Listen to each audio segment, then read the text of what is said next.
Hello दोस्तों, स्वागत है आपका सक्सेना जी ब्लॉग के एक और नए वीडियो में। तो आज मैं आपको अपनी विटारा ब्रेजा का पूरा सर्विस बताऊंगा कि आज तक जो मैंने 9 सर्विस कराई है उसमें टोटल कितना मेरा चार्ज लगा और आपको अपनी गाड़ी की सर्विस में क्या क्या चीज़ें देखनी होती हैं और सर्विस कॉस्ट क्या आती है मारुति की गाड़ियों की। मेरे पास विटारा ब्रेजा है, करेंटली 5 साल से मैं उसको यूज़ कर रहा हूँ। उन 1500 सीसी का उसमें इंजन है, 4 सिलेंडर। तो आप इससे एक अच्छा अंदाज़ा लगा सकते हैं कि पेट्रोल में अगर 1500 सीसी की गाड़ी का जो सर्विस कॉस्ट आ रही है तो उससे कम वाली गाड़ी की उससे कम ही आती होगी। बाकी मैं मारुति के सर्विस सेंटर कैसे हैं, क्या क्या चीज़ें अच्छी हैं, क्या क्या चीज़ें ख़राब हैं, वो मैं आपको सब चीज़ें इस वीडियो में बताऊंगा। इससे पहले मेरे पास 11 साल तक इंडिगो ECS थी, तो मुझे टाटा मोटर्स का भी 11 साल का सर्विस सेंटर का एक्सपीरियंस अच्छी तरह से पता है। तो मैं उससे लास्ट में आपको कंपैरिजन भी बताऊंगा कि टाटा में क्या अच्छा नहीं था और मारुति में क्या अच्छा नहीं है, दोनों में क्या अच्छाई थी, दोनों में क्या खराबी है, ये भी मैं आपको डिटेल में बताऊंगा। और बहुत से ऐसे पार्ट हैं अगर जिनकी बात की जाए तो सोशल मीडिया पे बहुत अलग अलग तरह के उस पर लोग अपने ओपिनियन शेयर करते हैं। कोई जो सर्विस इंटरवल है लोग उसका अलग अलग बताते हैं, लेकिन मैं आपको बताऊंगा कि कंपनी क्या कहती है, कंपनी के हिसाब से कौन सा पार्ट कितने टाइम में चेंज होना चाहिए। तो चलिए शुरू करते हैं। तो जिन भी लोगों के पास गाड़ियां हैं उनको पता होगा कि कंपनियां शुरू की 3 जो सर्विस होती है वो फ्री देती हैं। तो जो फ्री सर्विस होती है केवल उसमें केवल लेबर चार्ज फ्री होता है। पहली सर्विस जो होती है वो 1000 किलोमीटर पे होती है या 1 महीने पे, जो भी चीज़ पहले पड़ता है उस पर आपको फर्स्ट सर्विस कराना होता है। और फर्स्ट सर्विस में आपको जो है लेबर चार्ज नहीं देना होता है, लेकिन अगर उसमें कुछ पार्ट लगता है तो उसका प्राइस आपको पे करना होता है। जनरली जो फर्स्ट सर्विस होती है उसमें कुछ भी नहीं लगता है, उसमें केवल गाड़ी को चेकअप किया जाता है कि क्या कोई पार्ट में प्रॉब्लम तो नहीं आ रही है। चलाने वाले से पूछा जाता है जिसने परचेज कर रखा है, और बाकी वो अपने लेवल से गाड़ी को धुलते हैं, पोंछते हैं और गाड़ी को लिफ्ट पे उठा के एक बार सारे नट बोल्ट उसके चेक कर लेते हैं, सारे उसके जो ऑयल होते हैं वो चेक कर लेते हैं कि कहीं लीक वीक ना कर रहे हैं। लेकिन जनरली होता क्या है, फर्स्ट सर्विस में भी कंपनियां खेल करती हैं। अब वो चाहे कोई भी कंपनी हो, इसको ये मत समझिएगा केवल एक कंपनी में बात कर रहा हूँ। जो कुछ चीज़ें होती हैं जो सारी कंपनियां सेम करती हैं। जैसे जैसे आप फर्स्ट सर्विस में जाएंगे वो आपको दुनिया भर की जो है एक्स्ट्रा कोटिंग सिखाने लगेंगे। जैसे अंडर बॉडी कोटिंग, रस्ट के लिए कहेंगे आपकी गाड़ी में रस्टिंग हो सकती है नीचे से, तो आपको अंडर बॉडी कोटिंग करा लेना चाहिए। तो वो बेचने की कोशिश की जाती है। बाकी बॉडी पे जो है सेरेमिक कोटिंग और दुनिया भर की चीज़ें, जो भी कंपनियां जो जो चीज़ें प्रोडक्ट बेचती हैं सर्विस सेंटर वाले वो आपको चिपकाने की कोशिश करेंगे। बल लेकिन आपको किसी भी तरह की किसी कोटिंग की जरूरत नहीं होती है, क्योंकि जो गाड़ियां जब प्लांट में बनती हैं तो वो पूरी तरह से जो भी चीज़ें उसमें रिक्वायर्ड होती हैं वो करके मिलती हैं। अगर आपको किसी तरह की कोई कोटिंग करानी भी है तो आप 5-6 साल बाद कराइए, ताकि आपके गाड़ी की लाइफ और बढ़े। हाँ, लेकिन अगर आप किसी ऐसे जगह पे रहते हैं, जैसे आप महाराष्ट्र में रहते हैं या किसी ऐसी जगह पे रहते हैं जहाँ का पानी खारा है और आपकी गाड़ी में रस्टिंग आ सकती है, जैसे पता होता है, जैसे महाराष्ट्र में रहने वाले लोगों को पता है कि वहाँ पे पानी खारा है, इसलिए उनकी गाड़ियों में बहुत जल्दी रस्टिंग पकड़ने लगती है। तो अगर ऐसी कोई बात है तो आप ये सब चीज़ें करा सकते हैं, तब आपके लिए मतलब की है। बाकी अगर जैसे हम लोग उत्तर प्रदेश में रहते हैं तो यहाँ पे किसी इस तरह की कोई प्रॉब्लम नहीं है। तो ये सब कोटिंग मैंने मना कर दिया था, क्योंकि इससे पहले मेरे पास एक गाड़ी का एक्सपीरियंस था, तो मुझे पता है कि किसी काम करेंगे, तो ये सब मैंने मना कर दिया था। उसके बावजूद भी, क्योंकि मैं जहाँ से मैंने गाड़ी परचेज की थी लखनऊ में, वहाँ सर्विस कराई थी, तो बड़ा शोरूम था, तो उन्होंने कुछ ना कुछ चिपकाने की कोशिश की, कुछ नहीं चिपका पाए। तो विंडशील्ड वॉशर 2 ठो और 1 लीटर बिस्लेरी की बॉटल, जो उन्होंने बोला कि इसमें बैटरी में पानी फिल करेंगे, तो इतना सा पानी केवल उसमें डाला, बाकी तो जो टेक्नीशियन था वो पी गया। क्योंकि पानी आने की अभी 1 महीने में ज़रूरत ही नहीं होती, और मैं तो 10-12 दिन में पहुंच गया था, मेरा 1000 किलोमीटर हो गया था। इसके अलावा एक उन्होंने जो सुपर लुब्रिकेट होता है उसको बेचा, तो कुल मिलाकर उन्होंने 321 रुपये का बिल बनाया था। तो फर्स्ट सर्विस जो मेरी हुई थी लेबर फ्री था, और जो पार्ट चार्ज लगे 321 रुपये लगा, तो टोटल 321 रुपये की फर्स्ट सर्विस हुई। फिर सेकंड सर्विस में कराने गया प्रतापगढ़, क्योंकि मुझे जो है अलग अलग एजेंसियों का ये भी देखना था कि मारुति की सर्विस कैसी है, जगह चेंज होने से क्या सर्विस चेंज होती है। तो सेकंड सर्विस में कराने गया प्रतापगढ़, चिलबिला में जो है एक सर्विस सेंटर है मारुति का ऑथराइज, वहाँ पर मैंने कराया। तो वहाँ पर उन्होंने सर्विस बहुत अच्छे से की, सारी चीज़ें बहुत अच्छे से इंस्पेक्ट की, और पार्ट का भी उन्होंने कोई चीज़ अपनी तरफ से रिकमेंड नहीं किया था कि 5000 किलोमीटर चली गाड़ी में कोई चीज़ लगाई जाए। लेकिन विंडशील्ड वॉशर मैंने ही बोला कि 2 दे दीजिए, 1 डाल दीजिए, 1 मुझे दे दीजिए, क्योंकि मैं हमेशा जो है जो विंडशील्ड वॉशर होता है उसको गाड़ी में डलवाता हूँ, ताकि जो है जो उसकी मोटर है वो भी सुरक्षित रहे। मैं आपको किसी दिन उस पर डिटेल में बात करूंगा कि क्यों शैम्पू नहीं डालना चाहिए, 15-16 रुपये का विंडशील्ड वॉशर का पाउच आता है वही डालना चाहिए। तो वो 2 ठो मैंने लिए थे, 30 रुपये के वही हो गए। बाकी जो मडगार्ड लगा था गाड़ी में वो हिल रहा था, जो कंपनी से इंस्टॉल हुआ था शोरूम से, वो हिल रहा था, तो मैंने उसमें कुछ पेज लगवाए थे, ऐसे छोटा मोटा काम कराया था, तो वो लगभग 80 रुपये का बिल बना था वहाँ पर। तो लेबर तो उसमें फ्री थी। थर्ड जो सर्विस होती है वो 10,000 किलोमीटर पे या 1 साल पे होती है। वो सर्विस जो होती है वहाँ से असली सर्विस शुरू होती है। उसमें आपका जो है पूरा जो पेड सर्विस में जिस तरह से होता है उस तरह से होता है, केवल उसमें लेबर चार्ज आपको नहीं पड़ती, बाकी पार्ट सारे बदले जाते हैं। जैसे इंजन ऑयल बदला जाता है, इंजन का मोबिल बदला जाता है, मोबिल फिल्टर बदला जाता है, एयर फिल्टर बदला जाता है, केबिन में जो एक AC फिल्टर लगा होता है वो बदला जाता है, और ब्रेक रेक सब चेक किए जाते हैं, खोल कर क्लीन किया जाता है। तो वो सारा भी जो है मेरा उसका खर्चा आया था 2539 रुपये, और लेबर फ्री थी, तो टोटल ये हो गया 2539। ये तो हो गया साल भर के अंदर 3 फ्री सर्विस का।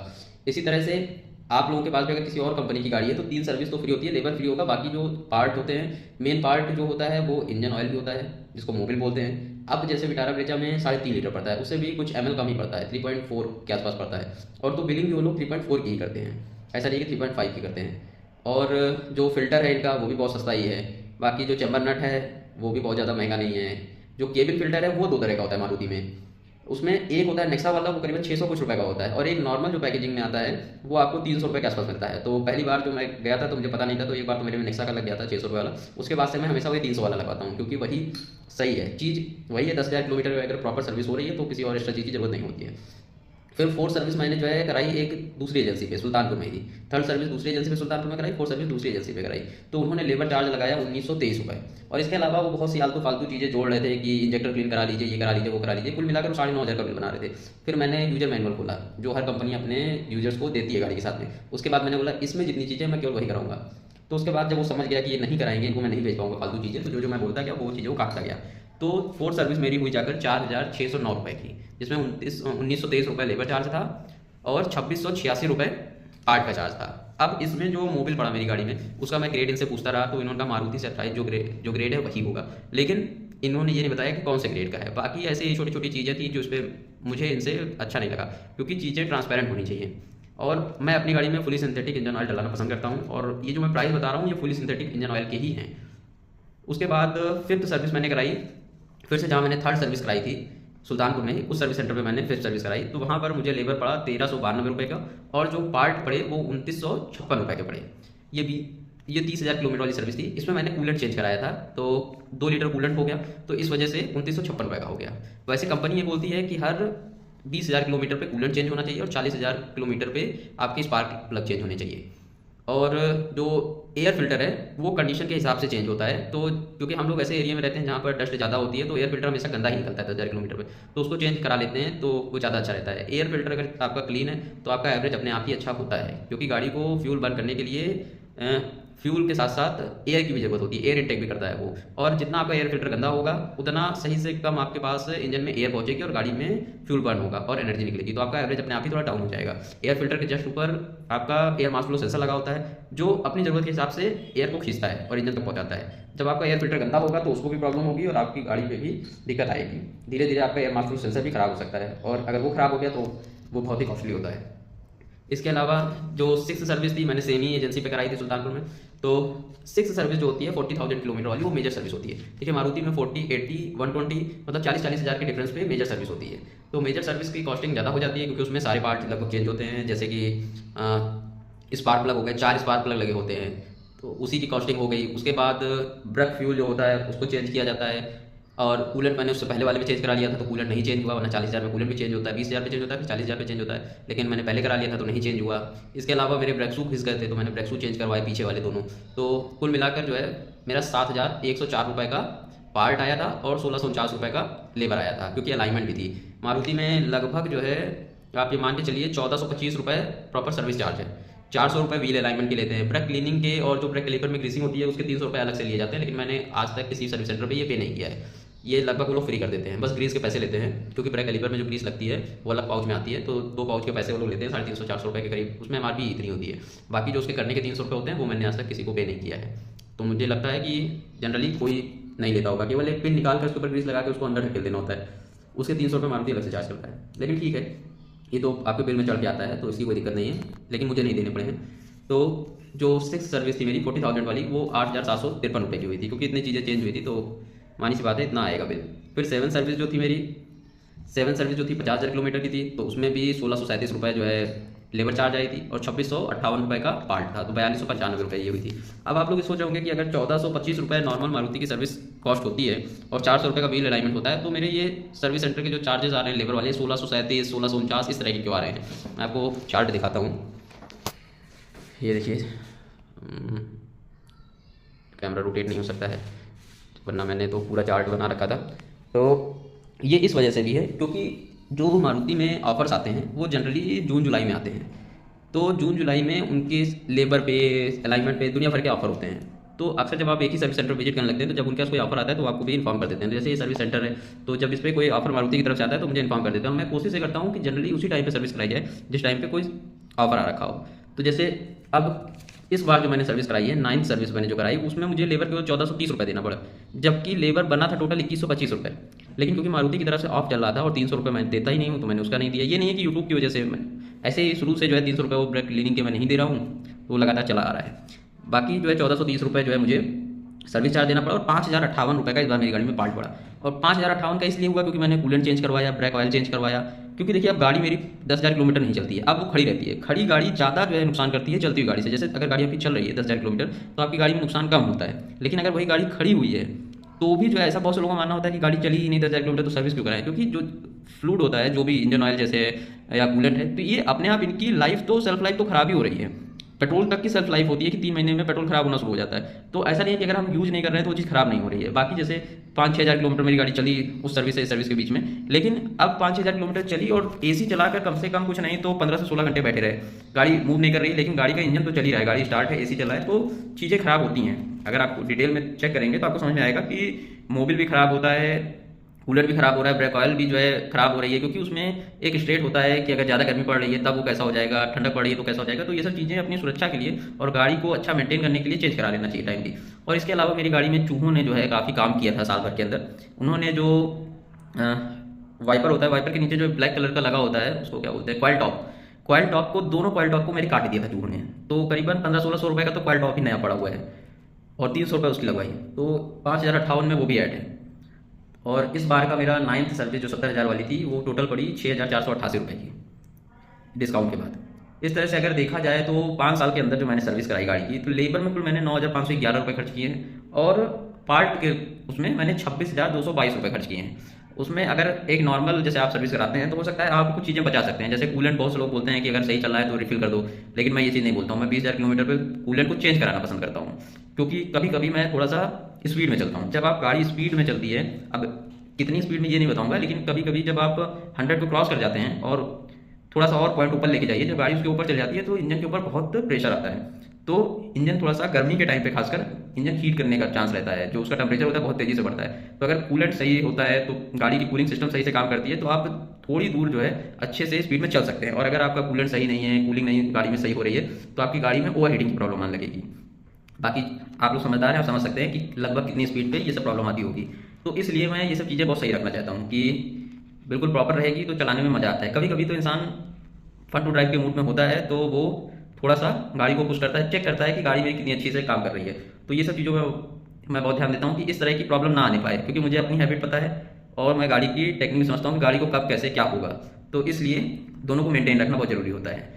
बाकी अगर आप नहीं चेंज कराते हैं, जैसे ब्रेक ऑयल में भी लोग टॉपअप कराना पसंद करते हैं, लेकिन उसको चेंज कराना चाहिए। ब्रेक ऑयल भी चेंज कराना सही रहता है। बाकी जो स्पार्क प्लग होते हैं 40,000 किलोमीटर पे जरूर चेंज कराइए। अगर आपका स्पार्क प्लग जैसे चेक तो होता है हर बार जो है, लेकिन जैसे स्पार्क प्लग कभी कभी आदमी नहीं चेंज कराना चाहता है, कहता है नहीं सही है क्या, तो मिस्त्री कहते हैं हाँ सही तो है, लेकिन स्पार्क प्लग कितना अच्छा रहेगा आपकी गाड़ी के लिए उतना अच्छा रहता है। इसीलिए देखिए इस समय जब से E20 वाली प्रॉब्लम आई है तो लोग बोल रहे हैं रेडियम वाले आप स्पार्क प्लग डलवा लीजिए। लेकिन जब तक मेरा ये मानना है कि जो कंपनियां होती हैं वो भी अपने तौर से R&D करती रहती हैं, तो अगर E20 फ्यूल के लिए स्पार्क प्लग जो है चेंज करने की ज़रूरत होगी तो वो खुद ही बताएंगे कि रेडियम वाले डलें कि नॉर्मल वाले डलें। क्योंकि स्पार्क प्लग रेडियम वाले डलाएंगे तो आपको लगभग 4,000 रुपये के आसपास पड़ेंगे 4 ठो। तो थोड़ा कंपनी को वेट कर दीजिए। देखिए क्योंकि सोशल मीडिया क्या होता है, एक आदमी कुछ बताता है, उसी चीज़ को आपने खुद देखा होगा, एक आदमी कुछ बताया उसी चीज़ को फिर लगातार बहुत से लोग बताने लगते हैं। वो रिसर्च कहाँ से कर रहे हैं, मुझे तो आज तक नहीं समझ में आया कि वो रिसर्च कहाँ से कर रहे हैं। अगर वो मैकेनिक होते तो भी एक बार को मुझे समझ में आता कि वो चीज़ों को देख रहे हैं, लेकिन वो मैकेनिक भी नहीं है, वो केवल एक्सपर्ट बन के चीज़ों को बता रहे हैं। तो थोड़ा सा सोचने की जरूरत है कि वो कहाँ रिसर्च कर रहे हैं। इन सब चीज़ों के लिए रिसर्च की भी तो जरूरत होती है कि आप कोई भी चीज़ कभी भी कुछ भी बता देंगे। अब एक आदमी कोई आता है सोशल मीडिया पे कुछ बता देता है, फिर दूसरा भी उसी को कंटिन्यू कर देता है, तीसरा कंटिन्यू कर देता है, फिर वो धीरे धीरे चलन में आ जाता है। और वैसे भी कंपनियां फायदा उठाना चाहती हैं। जो ओरियम वेंडर्स होते हैं, जैसे जो कंपनियां होती हैं जो पार्ट कुछ बना रही होती हैं, वो तो चाहती है कि मेरा पार्ट ज़्यादा से ज़्यादा बिके। तो वो अक्सर ऐसा होता है कि मिस्त्री लोगों को कन्विंस करती हैं कि आप ये पार्ट बेचिए, ये बेचिए। मेरे सामने की बात है, जब मेरे पास टाटा इंडिगो थी, एक जगह से मैं पार्ट खरीदता था, क्योंकि जब मैं सर्विस कंपनी में कराना बंद कर दिया था, तो जैसे कंपनी का प्राइस वो भी होते हैं, डीलर भी होते हैं, जहाँ से आप पार्ट ले सकते हैं ओरिजिनल।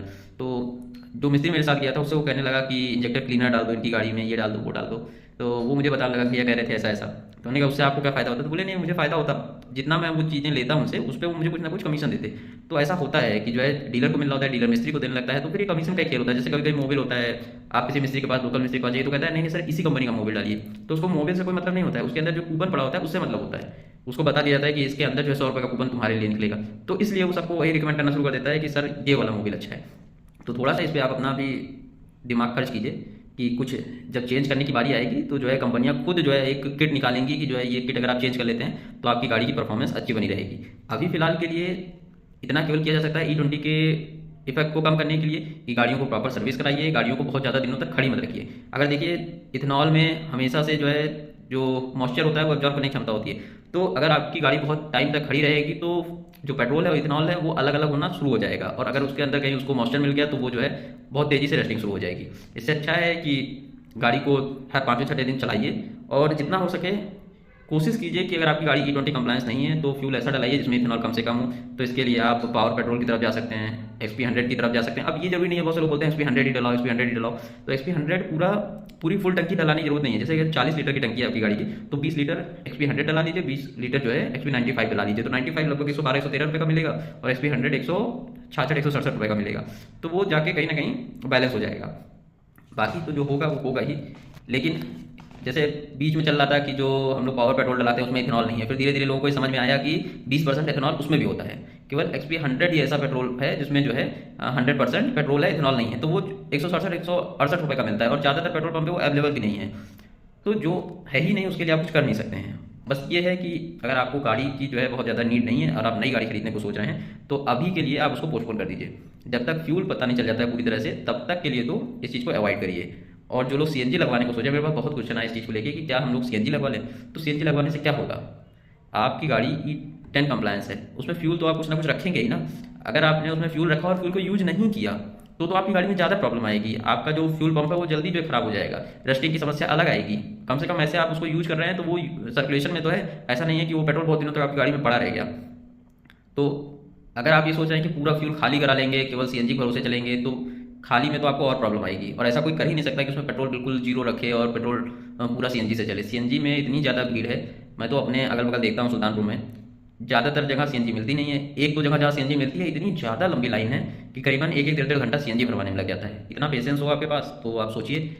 और अगर आप सेकंड हैंड गाड़ी खरीदने के बारे में सोच रहे हैं जो E5 E10 कंप्लायंस है तो बिल्कुल भी इस समय वो गाड़ी खरीदने का मतलब नहीं है। और अगर आप डीजल गाड़ी की तरफ देख रहे हैं तो ये पक्का मान के चलिए कि उसमें आइसोब्यूटेनॉल मिलेगा ही मिलेगा। बहुत हद से हद तो 1 महीना 2 महीने के अंदर आप आइसोब्यूटेनॉल वाला डीजल देखना शुरू कर देंगे मार्केट में, क्योंकि सरकार ने मंशा बना ली है तो उसको कोई रोक नहीं सकता है। और ये भी मान के चलिए कि वो 5 और 10% नहीं, सीधे 15% से इंप्लीमेंट होगा। क्योंकि अगर आप सही से स्टेटमेंट सबके सुनते हों तो आपको समझ में आएगा कि 15% से स्टार्ट करने का गवर्नमेंट का वो है, मूड है कि आइसोब्यूटेनॉल डीजल में 15% मिला के बेचा जाएगा। तो DPF से आप पहले ही जूझ रहे थे डीजल वाले, और अब आइसोब्यूटेनॉल से जूझेंगे। और अगर कोई ये सोच रहा है कि BS4 मॉडल में चल जाते हैं, उसमें डीजल की गाड़ी ले लेते हैं, सस्ती भी मिल रही है इस समय, तो ये मान के चलिए कि जैसे ही आइसोब्यूटेनॉल वाला डीजल आएगा सबसे पहले BS4 वाली गाड़ियों को प्रॉब्लम होगी, क्योंकि आपको पता है उसमें इंजेक्टर प्रॉब्लम बहुत ज़्यादा रहती है। डीजल गाड़ी में इंजेक्टर की प्रॉब्लम बहुत ज़्यादा होती है, और जैसे उसमें कोई मिलावटी डीजल आएगा वो तुरंत उसमें प्रॉब्लम आने लगेगी, वो आइसोब्यूटेनॉल को नहीं मैनेज कर पाएगा। तो ज़्यादा सही तो ये है कि जितना हो सके इस समय नई गाड़ी परचेज करने से बचिए। आपके डीजल और पेट्रोल में स्विच करने से कोई ज़्यादा फर्क पड़ेगा नहीं, जहाँ है वहीं रहिए, ज़्यादा इधर उधर भागिए मत। जब आप नई गाड़ी खरीदना कम कर देंगे तो अपने आप कंपनियां जो है जो दबाव बनाती हैं वो आपके दबाव से ज़्यादा होती है। तो अगर आप लोग परचेज करना कम कर देते हैं तो कंपनियां जो प्रेशर बनाएंगी उससे कुछ चेंज हो सकता है। लेकिन अभी अगर आप सोचें कि आपसे कुछ होगा तो मुझे नहीं लगता कि कुछ हो पाएगा। बाकी इलेक्ट्रिक और CNG के लिए मैं अलग से वीडियो बना रखा हूँ, आपके अभी भी क्वेश्चन होंगे तो मैं उसको बना दूंगा। अब फाइनल सर्विस की मैं बात करता हूँ कि जो मारुति और टाटा में क्या अंतर दिखता है। मारुति का सेटअप और टाटा का सेटअप लगभग सेम है, अगर आप ध्यान नहीं रखेंगे तो आपको चूना लगाने से कोई पीछे नहीं हटेगा। लेकिन बस मारुति के साथ ये अच्छा है कि मारुति के 2 तरह के सर्विस सेंटर हैं, कि एक तो जहाँ से आप गाड़ी खरीदते भी हैं वो जो होते हैं मेन वाले, वो अरेना वाले सर्विस सेंटर हैं। वहाँ पर जाएंगे तो वहाँ पे आपको सर्विस सेंटर वाले चूना लगाने की अच्छी खासी कोशिश करेंगे, क्योंकि उनका जो सेटअप है वो बहुत बड़ा है और उनके पास हर तरह की मशीनें हैं। तो जैसे एक डॉक्टर होता है उसके पास जितनी मशीनें होती हैं वो सोचता है कि पेशेंट को उतने चेकअप करा लीजिए, वैसे ही कंपनी वाले भी सोचते हैं कि अभी गाड़ी एंटर हुई है तो उसको सब कर लिया जाए। यहाँ तक कि लैपटॉप लगाने की बात करने लगते हैं कि लैपटॉप लगा दें तभी आइडेंटिफाई हो जाएगा, मतलब गाड़ी में कोई प्रॉब्लम नहीं है तब भी फालतू का पैसा बनाने के लिए इधर उधर बातें चलती रहती हैं। और एक इनके सर्विस सेंटर होते हैं मास वाले, जो छोटे सर्विस सेंटर होते हैं जो केवल गाड़ी की सर्विस करते हैं, बेचते नहीं है। छोटे सर्विस सेंटर होते हैं लेकिन वो अच्छे होते हैं। उनमें यहाँ तक कि आपको जो फ्लूइड पड़ता है, कोई भी हो, मोबिल हो, कूलेंट हो, ब्रेक ऑयल हो, हर चीज़ आपको पैकेट में आती है डिब्बे में, और वो डिब्बा आपके सामने ही खुलता है। तो मुझे तो वो बहुत अच्छा लगता है कि मेरे सामने डिब्बा खुला, कम से कम मैं उस पर एक्सपायरी चेक कर पाता हूँ, मैं उसकी प्रॉपर ग्रेड चेक कर पाता हूँ, हर चीज़ मैं उसको पढ़ पाता हूँ। तो मेरे सामने ला के रख दिया जाता है, उसके बाद मैं उसको डलवाता हूँ। तो मुझे फिलहाल वही अच्छा लगता है। आपके पास ऑप्शन भी होता है कि आप 0W20 का डलवाएंगे, फुली सिंथेटिक 5W20 का डलाएंगे, मतलब आपके पास ऑप्शन है कि आप अपने बजट के हिसाब से डलवाइए। फुली सिंथेटिक महंगा होता है लेकिन वो ज़्यादा अच्छा काम करता है। अब इसको मैं आपको थोड़ा बता देता हूँ। फुली सिंथेटिक जो इंजन ऑयल होता है, जो मोबिल होता है, उसका जो है फ्रीजिंग पॉइंट कम होता है। तो जैसे अगर आप ठंडी जगह पे भी जाएंगे तो वो जो है इतना गाढ़ा नहीं होगा, वो एक नॉर्मल वैसा ही रहेगा जैसा होता है। तो आपकी गाड़ी को कोल्ड स्टार्ट में आसानी होती है, आपकी गाड़ी के ऊपर प्रेशर कम पड़ता है। और ज़्यादा गर्मी होने पे जैसे नॉर्मल जो आपका मोबिल होता है वो पतला हो जाता है, ज़्यादा पतला हो जाता है। लेकिन फुली सिंथेटिक जो होता है, इसको तैयार किया जाता है उसी तरह से कि वो जो है एक अपना ग्रेड मेंटेन रखता है, कि ना वो ज़्यादा गर्मी होने पे पतला होता है, ना ज़्यादा जाड़ा होने पे मोटा होता है। जब ज़्यादा जहाँ पे बहुत ज़्यादा बर्फ पड़ती है, जाड़ा ज़्यादा होता है, वहाँ पर हमेशा बोला जाता है फुली सिंथेटिक इंजन ऑयल डलाओ, क्योंकि जो नॉर्मल इंजन ऑयल होगा वो मोटा हो जाएगा, और मोटा जो है आप समझ ही रहे हैं, जब वो चलेगा इंजन के अंदर तो कुछ ना कुछ नुकसान पहुंचा सकता है। तो इसीलिए वैसे तो मैं पहाड़ों पर नहीं जा रहा हूँ, लेकिन जहाँ पे मैं रहता हूँ उत्तर प्रदेश में गर्मी बहुत ज़्यादा पड़ती है, तो इसलिए और कोई ज़्यादा प्राइस में अंतर नहीं है। गाड़ी को मेंटेन रखने के लिए मैंने इससे पहले भी जो इंडिगो मेरे पास थी वो 2,60,000 किलोमीटर चलाया था। टाटा की गाड़ी 2,60,000 किलोमीटर चला देना सच में बहुत बड़ी बात होती है। अभी आपको मेरी बात नहीं समझ में आ रही होगी, लेकिन 2011 के आसपास की जितने लोगों के पास भी टाटा की गाड़ियाँ थीं, उनको ये चीज़ पता है कि उनको मेंटेन करना कितना ज़्यादा कॉस्टली था, और वो इतनी ज़्यादा चलती भी नहीं थी। इतना ज़्यादा किलोमीटर चला देना एक बहुत बड़ी बात थी। मारुति गाड़ी के साथ तो मुझे नहीं लगता ऐसी कोई प्रॉब्लम है, लेकिन टाटा गाड़ी के साथ उस समय तो ये प्रॉब्लम थी। नई वाली गाड़ियाँ जो आ रही हैं वो मुझे इस समय ज़्यादा बेटर नज़र आ रही हैं पुरानी वाली गाड़ियों की तुलना में। हो सकता है ये मुझे केवल लग रहा है, आप अपना ओपिनियन बता सकते हैं अगर आप दोनों टाइम की गाड़ियाँ चला रखे हैं। मतलब मैंने 2009 के आसपास से गाड़ियाँ देखी हैं, चलाई तो नहीं है क्योंकि मेरे पास लाइसेंस नहीं था, लेकिन मैंने देखी हैं। थोड़ा बहुत राउंड मार लिया हो तो मार लिया हो, लेकिन मेरे पास लाइसेंस नहीं था तो मैंने प्रॉपर चलाया नहीं है वो सब गाड़ियाँ। चलाया तो मैंने अपनी ही गाड़ियाँ हैं, तो मैंने इंडिगो भी चलाई है और ब्रेजा भी चलाई है। बीच में 2-4 गाड़ियाँ और किसी कोई जैसे बहुत पीछे पड़ गया तो उसकी थोड़ी बहुत चलाई होगी। लेकिन मुझे ऐसा लगता है जो आज की टाटा की गाड़ियाँ आ रही हैं वो अच्छी हैं, और सर्विस सेंटर भी थोड़ा काम करने लगे हैं। मारुति में आने के बाद मेरा ये मिथ तो हट गया कि अगर आपको नहीं आता है तो पूरी तरह से आपके साथ ईमानदारी बरती जाएगी। ऐसा कुछ नहीं है। अगर आपको नहीं पता है तो आपके साथ चीटिंग होगी, जिस तरह की टाटा में होती है सेम उसी तरह की होगी। टाटा में ज़्यादा होती है, लेकिन जब आप सीख जाते हैं तो वहाँ पर भी आपके साथ होना बंद हो जाती है। वो अभी मेरे एक कजन के पास MG की गाड़ी है, तो मैंने देखा कि जब वो MG के शोरूम में मतलब सर्विस कराने गया था तो उसके साथ पता नहीं क्या क्या ये चेंज करा लीजिए, ये चीज़ सैनिटाइज करना है, ये चीज़ क्लीन करना है, और बहुत सी चीज़ें जो नहीं की जाती हैं वो भी चीज़ें वो लोग रिकमेंड करते हैं कि ये करा लीजिए, वो करा लीजिए, और बिल जो है 10-12 हज़ार रुपये करीब पहुँच जाता है उसका भी। तो वो हर कंपनी में सेम है। अगर आपके पास नॉलेज अच्छी है तो आपका जो है नहीं होगा, वरना आपके साथ चूना लगाने की कोशिश होगी। इसीलिए मैं आपको अवेयर करने की कोशिश करता हूँ कि अवेयर होइए। Thank you for watching.